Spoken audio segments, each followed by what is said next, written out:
डर सभी को लगता है, अरे এখান থেকে বেঁচে ফিরবো তো? गला सबका सुनता है। डर से मत डरो, डर को डराओ, क्योंकि डर के आगे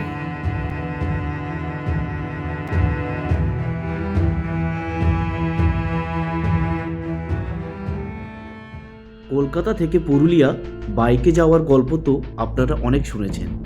এই প্রথমবার রাত্রে বাইক চালিয়ে, তাও আবার ঝাড়গ্রামের জঙ্গলের মধ্যে দিয়ে, মাওবাদী এলাকার ওপর দিয়ে যাওয়ার গল্প প্রথমবার শুনবেন।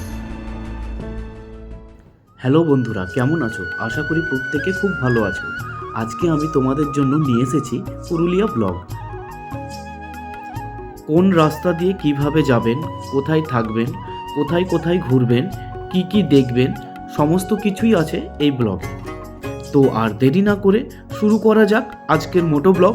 আমি ডন দ্য রাইডার, সঙ্গে থেকো, ভরসা রেখো। আজকে আমি বাঁক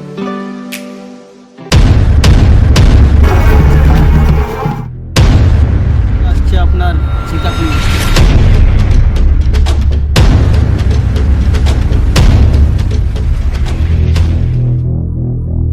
আজকে আমি চলে এসেছি নিউ লুকসের সাথে ফর পুরুলিয়া। এই পুরুলিয়ার জন্য এই নিউ লুকসটা। এখন বাজে ঘড়িতে রাত 11:05। কালকে আমরা পুরুলিয়ার জন্য উদ্দেশ্যে বেরোবো। তো আজকে আমার ব্যাগ প্যাকিং চলছে এখন। তো এই হচ্ছে আমার ঘরের অবস্থা। এখন রাত 11:05। এই সময় আমি এখন ব্যাগ প্যাকিং করব। আমার প্যাকিং মোটামুটি রেডি হয়ে গেছে। এই কালকে এগুলো পরে যাব। তো বৃষ্টি হওয়ার জন্য আমি এই একটা মোটা উইন্ডচিটারের মতো আমি একটা নিয়ে নিয়েছি। তো আমার সুবিধা হবে, বাইকে রাতের বেলা রাইড করব, তো হাওয়া যাতে না লাগে, তো সেই জন্য সুবিধা হবে, সেই জন্য এটা আমি নিয়ে নিয়েছি। তো দেখা হচ্ছে কালকে একবারে রাইডিংয়ের সময়। হ্যালো ফ্রেন্ড, আমি আমার সেটআপ রেডি করে বেরিয়ে পড়েছি পুরুলিয়ার উদ্দেশ্যে। আমি এখন যেখানে দাঁড়িয়ে আছি সেটা হচ্ছে ব্যারাকপুর কল্যাণী এক্সপ্রেস ওয়ের ঠিক পাল্লাদা জোনপুরের কাছাকাছি।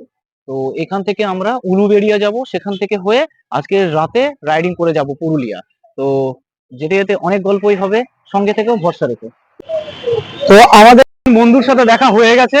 তো এখন দাঁড়িয়ে আছে বিশাল মাঠের কাছে। আমাদের ট্যুরটা প্রোগ্রাম করা হয়েছিল প্রায় 1 মাস আগে থেকে। তো আজকে এই সৃঞ্জয় আর এ হচ্ছে ভল্টে। তো এই দুটো ভাই আমার, এই সৃঞ্জয় বলছে ওর আজকে জাঙ্গিয়া কেনা নেই, ও এখন এখানে বিশাল মাঠ থেকে জাঙ্গিয়া কিনলো। তো এখন কি ভাই জাঙ্গিয়া পরে আছিস নাকি? ও একটা পরে আছে আর একটা কিনলো। ঠিক বিকেল 5:30টায় আমরা উলুবেড়িয়ার উদ্দেশ্যে বেরিয়ে পড়লাম। আমরা ঠিক করলাম দিল্লি রোড হয়ে উলুবেড়িয়া যাব।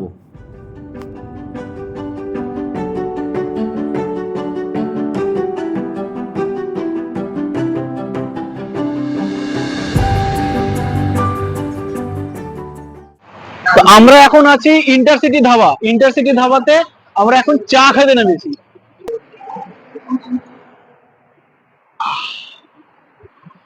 হালকা টি ব্রেক সেরেই আমরা আবার উলুবেড়িয়ার উদ্দেশ্যে বেরিয়ে পড়লাম।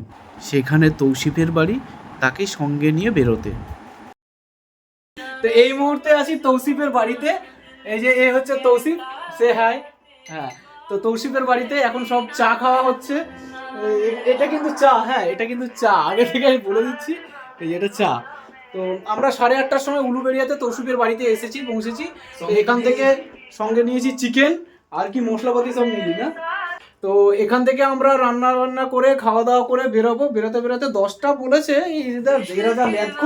এদের বেরোতে বেরোতে মোটামুটি 12টা। আজকে 11টা-12টার নিচে কোনো কথা হবে না। গাড়ি ওঠে না। হ্যাঁ, 40-এর উপরে 40-এর উপর আবার গাড়ি ওঠে না। ডবল ক্যারি করে যাবো, ঠিক আছে? 40 করে যাবো। কথা বলেছি, বুঝতে পেরেছো? আমার গাড়ি তো 40-এর বেশি তুলবই না ভাই, আমি সেফটি ফার্স্ট, সেফটি সবসময় মেনে চলতে হবে। তো এখন বাজে ঘড়িতে 11:19।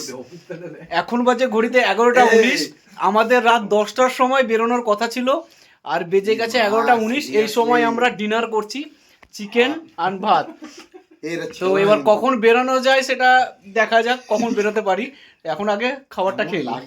তো এখন বাজে ঘড়িতে ঠিক রাত 12টা, আর আমরা এই সময় উলুবেড়িয়া থেকে পুরুলিয়ার উদ্দেশ্যে বেরোচ্ছি। আজকে হবে অ্যাকচুয়াল নাইট রাইডিং।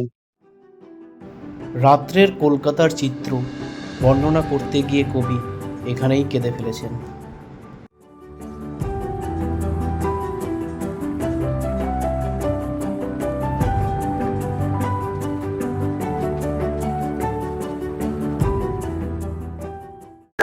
এখন বাজে ঘড়িতে 1:12, রাত 1:12। আমরা এখন আছি ডেবরার কাছে।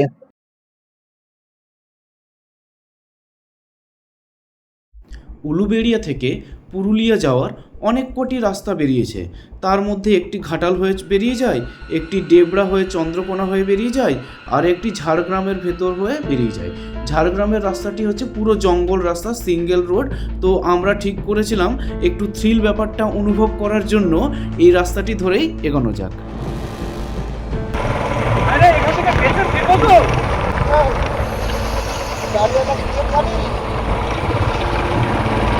গাড়ি একটা ব্লক করে নিই আমি।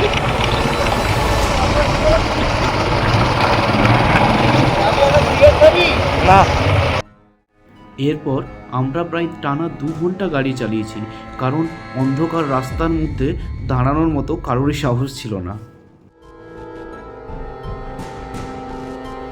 এখন বাজে ঘড়িতে ঠিক 3:30, ভোর 3:30। এই মুহূর্তে আমরা আছি বিনপুর। এখানে একটা টি ব্রেকের জন্য দাঁড়িয়েছিলাম। এই আমার 3 বন্ধু। তো আমরা আবার এখান থেকে পুরুলিয়ার উদ্দেশ্যে এগিয়ে যাব। তো সাথে থেকো, ভরসা রেখো। শরীর খুব টায়ার্ড হয়ে গেছে, কারণ বুঝতেই পারছো হোল নাইট গাড়ি চালিয়েছি। আবার এখনও অনেকটা পথ যাওয়া বাকি।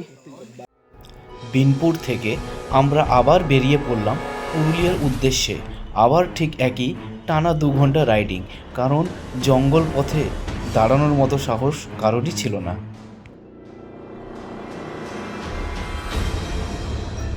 এখন বাজে ঘড়িতে ঠিক 5টা।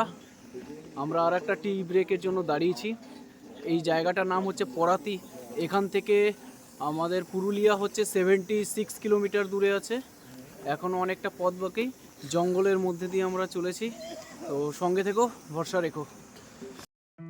সূর্যের প্রথম আলোর ছবিটি যে এরকমও হতে পারে, সেটি এখানে না আসলে কোনোদিনও জানা যেত না।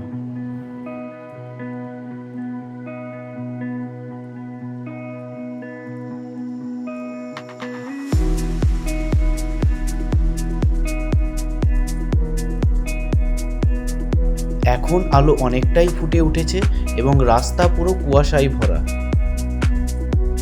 পুরুলিয়া যাওয়ার পথে রং বেরঙে মাটির বাড়ির কথা তো আমরা প্রত্যেকেই জানি।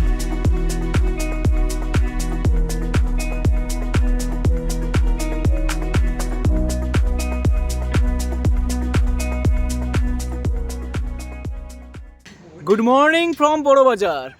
আমরা পুরুলিয়ার খুব কাছাকাছি পৌঁছে গেছি। এখান থেকে আর মাত্র 1 ঘন্টা 39 কিলোমিটার দূরেই আছে আমাদের ডেস্টিনেশান। তো আমরা সারা রাত জার্নি করে, সারা রাত রাইডিং করে আমরা এখন বড়বাজারে এখানে পৌঁছেছি। একদম পুরো ভোর হয়ে গেছে। এখন বাজে ঠিক 6:40, ভোর 6:40। এখান থেকে আমরা এগিয়ে যাব পুরুলিয়ার দিকে। তো সঙ্গে থেকেও, ভরসা রেখো। এখানে একটা টি ব্রেকের জন্য এসেছি। এই আমার বন্ধুরা সব এখানটায়। আমি একবার সবার সাথে একবার কথা বলে নেব।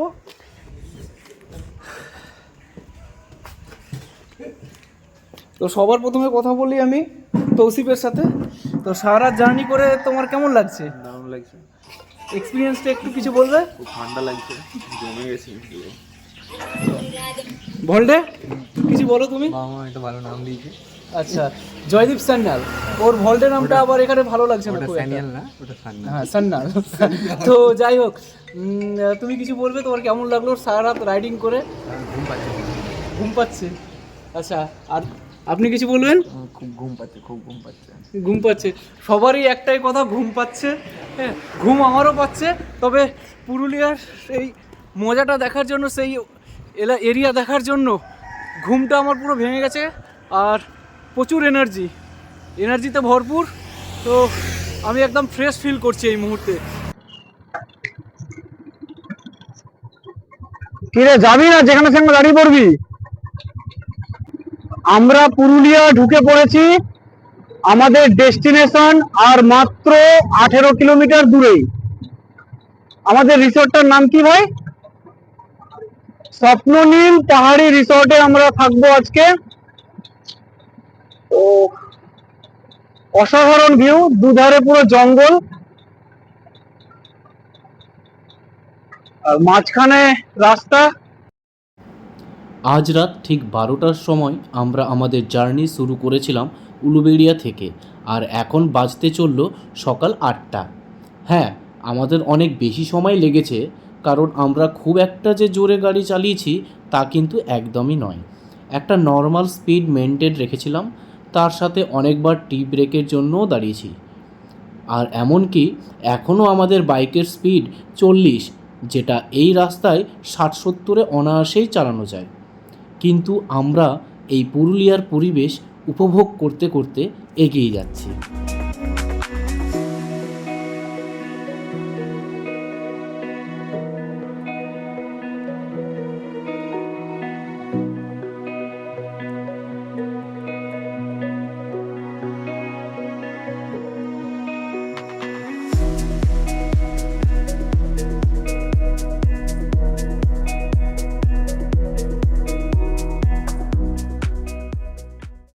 ওই কাঁচা রাস্তাটাই মনে হয় ধরতে হবে, বুঝলি? কাঁচা রাস্তায় ধরতে হবে। বস বস, আমরা জঙ্গলের মধ্যে থাকবো।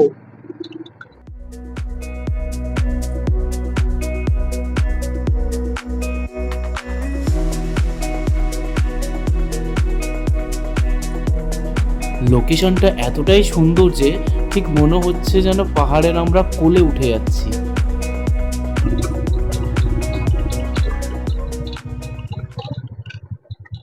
এখানে আবার 4 চাকাও চলে,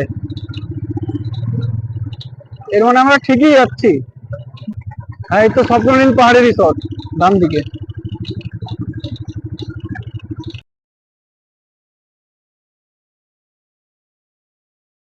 এই তো স্বপ্ননীল পাহাড়ি রিসর্ট, এই তো ঘোরাতে হবে।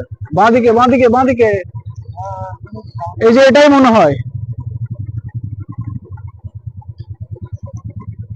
আমরা আমাদের ডেস্টিনেশন চলে এসেছি। আর জায়গাটা তো মনে হয় স্বর্গ। এই যে এটাই রিসর্ট, এটাই ভিডিও দেখেছিলাম। এই আমাদের রিসর্টটা একটু বাইক নিয়ে ঘুরে দেখিনি।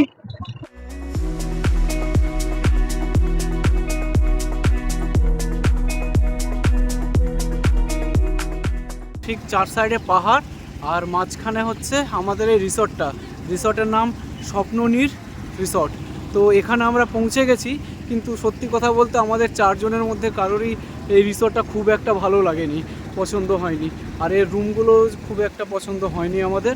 এর আগে কয়েকটা রিসর্ট দেখলাম, তার রুমগুলো খুব ভালো লাগলো, কিন্তু আনফর্চুনেটলি ওগুলো আমাদের বুকিং করা হয়নি। এখানে এটাই বুকিং করা হয়েছে। এবার নেটে বা অনলাইনে দেখেই আমরা বুকিং করেছিলাম, তো কিন্তু যেটা এক্সপেক্ট করেছিলাম বাইরে থেকে, কিন্তু আমার খুব একটা পছন্দ হয়নি। না আমার পছন্দ হয়েছে, না আমার কোনো বন্ধুদের পছন্দ হয়েছে, ঠিক আছে। এবার এখন এরা দাঁড়িয়ে আছে, কি করবে ভাবছে। কী হয়েছে, কী বলছো, তোমার পছন্দ হয়েছে? আমারও একদম পছন্দ হয়নি, সত্যি কথা। তো পছন্দ হয়েছে? এরও পছন্দ হয়নি তোর ভাই। আমাদের বুকিং করেছে সম্পূর্ণটা যা জয়দীপ স্যান্ডাল বা ভল্ডে, ঠিক আছে, ওর ভরসাতেই এসেছি। ঠিক আছে, এখন এটা যখন করেই ফেলেছে তখন কি করা যায়, মাথা দেখানোর পর করেছি না। হ্যাঁ ঠিক আছে, না আমি এখানে কাউকে ব্লেম করছি না। এটা ও তো আর এখানে এসে দেখে আর বুকিং করেনি, এখন নেটে দেখে করেছি আমরা, ঠিক আছে। তো পছন্দ নাও হতে পারে, ঠিক আছে, এখন এটা মাথা পেতে নিতে হবে, ঠিক আছে। তো দেখা যাক এখন কি করা যায়। বহু কিছু দেখার বাকি, বহু কিছু জানার বাকি, বহু কিছু শেখার বাকি। তাই তো কবি একটি কবিতায় বর্ণনা করতে গিয়ে না পেরে এখানেই কেঁদে ফেলেছে। তাই একটি ভিডিওতে সমস্ত কিছু দেখানো সম্ভব নয়, ব্যাপারটা ঠিক অধুরা হয়ে যাবে। নেক্সট এপিসোডের জন্য অপেক্ষা করুন, চ্যানেলটি সাবস্ক্রাইব করে নিন আর নোটিফিকেশানটা অল করে দিন, যাতে আমি নেক্সট ভিডিওটি আপলোড করার সঙ্গে সঙ্গেই আপনার ফোনে নোটিফিকেশান চলে আসে। দেখা হচ্ছে খুব তাড়াতাড়ি নেক্সট ভিডিওতে। ততক্ষণের জন্য গুড বাই, ভালো থাকবেন।